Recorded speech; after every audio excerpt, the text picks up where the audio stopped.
Ada di Air Tiris hari itu diundang Ustadz di Pekanbaru ceramah tentang bahaya Wahabi 1,5 jam. Tentang bahaya Wahabi di Kampa. Lalu tanya kayaknya, paham emak-emaknya nya? Ndaknya. Mana pula kan paham orang, dia lihat lain, yang dicakap lah lain. Dibilang harus saudara, emak-emak itu baru pergi umroh. Ya, dikasih. Coba bayangkan, orang jual korma di sini, ada nggak halal? Silakan cicipi apa aja jenis korma, makanlah sepuasnya. Ada nggak? Di Pekanbaru ada nggak jual korma kayak gitu? Serius ini, kalau ada saya mau. Pas kangen korma ke situ aja, cicipin aja. Nggak ada syarat belinya, nggak ada. Pokoknya masuk ke situ halal. Nak korma mahal, nak korma murah. Nggak ada korma boleh, nggak ada. Nah. So, kita paling ada nanti korma bulat, nah maka itu halalnya. Ada enggak? Nggak ada. Tapi kalau seandainya Wahabi pembenci pada kita, mau dia kasih gratis? Hah? Kemudian ada yang keracunan habis itu, taruhnya racun dalam, ini rombongan non Wahabi ini latang dia dikasih. Enggak. Jadi berarti yang dilihat oleh ibu-ibu itu bertentangan dengan yang disampaikan oleh ustadz pendusta ini. Makanya mereka bilang, paham mak dah 1,5 jam cerita. Ada yang hadir waktu itu menyampaikan, paham mak tuh bahaya Wahabi itu, enggak katanya. Berarti ustadznya pasih apa enggak? Enggak pasih. Karena lisan pendusta itu enggak pasih. Oleh sebab itu hindari berdusta. Kalau locui di orang lucu pakai lidi, tahu locui? Dilecut. Nggak tahu juga. di rotan pakai lidi, jangan ngadu ke rumah pakai beloti. Pahamnya enggak? Iya, misalnya antum pergi umrah, lalu berdoa menghadap ke makam Nabi. Lalu diingatnya kannya, Pak, kalau doa itu ke arah kiblat, bukan ke arah kuburan.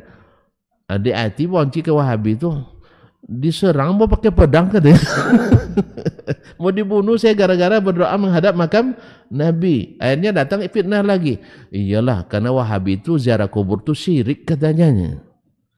Kan lucu tuh kan. Pernah tonton dengar Ustadz Wahabi bilang doa ziarah kubur itu syirik? Nggak ada. Makanya seperti tadi tuh, jahat orang nih. Dikena pukul pakai lidi, ngadunya ke emak pakai beloti. Tahu beloti, Pak? Kalau beloti poca balo buatnya, Pak. Kalau dili paling bidek seketek. Tahu bidek? Nggak tahu juga, tonton. Banyak bahasan. Ya, semalam saya terpaksa buka bahasa baru. Ya, orang tuh bilang nggak ada bahasa Indonesia, Ustaz. Saya buka kamus besar bahasa Indonesia. Ada. Macam tadi malam tadi apa, Mak? Kampie. Banyak nggak paham. Ada di kampus. Apalagi semalam? Hah? Ada semalam. Ahmad pun lupa dia. Orang tuh bilang nggak ada bahasa Indonesia. Saya bilang ada. Saya buka kamus, ada juga. Sekarang bidek. Tahu nanti ya? Nggak tahu tuan-tuan? Lokam? Nggak tahu juga. Ya Allah ya Rabbi. Anak milenial semua nampaknya. Nggak tahu catat tuh biar bahasa itu tak hilang ya. Biar bahasa itu tak hilang. Supaya kita tidak terpaksa ngutip bahasa-bahasa asing yang menyesatkan kita. Dalam syariat itu banyak dibuat bahasa asing tapi menyesatkan. Nasallallahu alaihi wasallam, Islam inklusif, Islam eksklusif, Islam futuristik, Islam macam-macam lah, Islam plastik. Nah, sampai nanti ilmu semuanya pakai logi-logi, psikologi, gilologi, aksiologi, ya, topologi, cocoklogi, gilologi, semuanya. Semua pakai logi. Akhirnya salah paham orang jadinya. Pakailah bahasa yang asli. Belajar usul fikih pakai bahasa asli usul fikih. Tidak tambah paham orang dengan bahasa asing itu tambah tidak paham. Kemarin tidak ada iddah bagi laki-laki. Setelah pakai bahasa asing ada iddah bagi laki-laki. Dicocok logikan ada istilah syibhul iddah. Dianggap itu sebagai iddah. Itu makanya belajarlah ilmunya kira ahlinya. Bukan kepada orang-orang yang bukan ahlinya. Yang orang yang non-muslim itu bukan akan mengajukan agama kita, tapi akan memperosokkan kita, merusak agama kita. Makanya bahasa kita dilasarikan Pak ya, bidek, lokal. Nah, balik sini. Jadi kadang-kadang tuh jahat. Jadi dilecut pakai lidi, laporannya pakai meloti. Yang mendengar laporan kira-kira gimana? Tentu bawa parang, bawa celurit, bawa tombak, mano Ustadz tuh. Ya, dicarinya. Jelas ya? Akhirnya itulah. Tapi memang orang tuh kalau tidak punya hujah mesti tukang fitnah. Kehabir sana hujah mesti tukang fitnah. Dan masalahnya banyak syekh-syekh mereka yang besar-besar tukang fitnah, pendusta. Ini mati di negeri Wahabi loh. Sampai akhir hayat ditinggal di situ. Aman, nyaman. Bukan tidak tahu orang Wahabi dia nulis kitab dusta itu.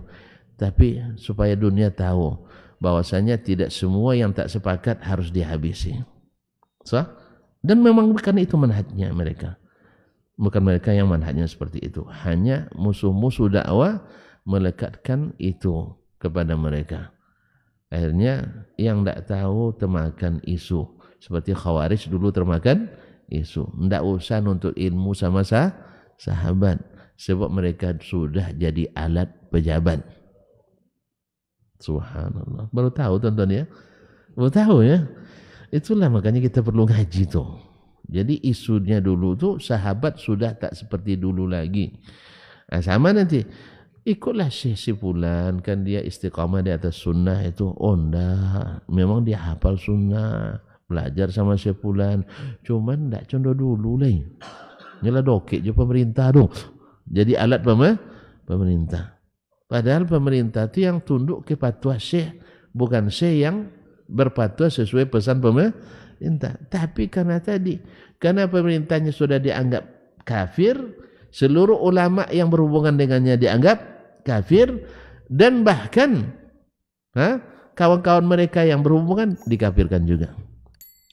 Makanya tidak ada mereka yang merujuk sahabat Nabi SAW. Ketika ada yang merujuk, seperti Abdullah bin Abbas datang pada mereka, taubat 3.500 orang.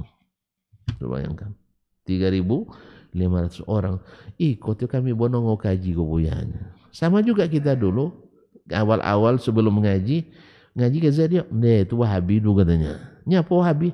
Enggak tahu saya, tapi kabarnya kejam orang tuh. Akhirnya datang dia. Pas pula waktu itu kan lepas Jumat ada bagi makanan kan. Iya, pas selesai kajian ada sarapan pagi. Oh enggak, kami selesai makan, selesai sarapan, selesai kaji, makan, enggak pernah ditanya kamu Wahabi enggak. Kalau Wahabi enggak dapat makanan, enggak ada kan. Berarti enggak ada. Berarti isu yang tidak benar. Hasil itu otonya ngaji, ikut dia ngaji. Kajinya Quran Sunnah semua.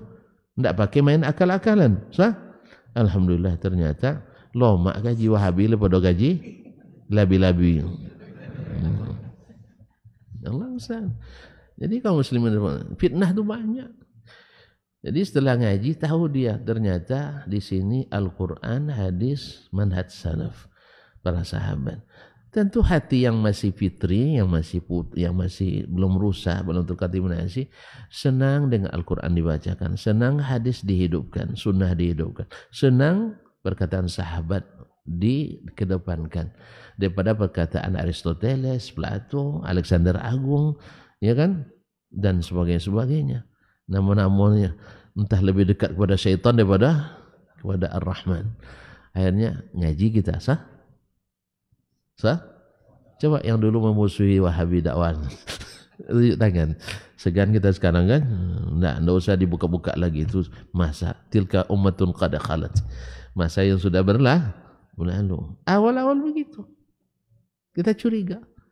Tapi setelah kita lihat, nah itu yang membuat para Khawarij itu tidak mau keluar daripadanya karena tidak mau merujuk sahabat Nabi. Mereka akui sahabat memang sahabat. Cuma masalah mereka sudah berubah. Jadi kalau orang Syiah menganggap mereka murtad, kalau ini mereka anggap mereka sebagai alat para pejabat. Ujung-ujungnya semua aliran sesat yang hadir di masa sahabat masih hidup tidak merujuk kepada sahabat Nabi alaihissalatu wassalam. Makanya sahabat tak ada yang tersesat. dijamin Allah SWT.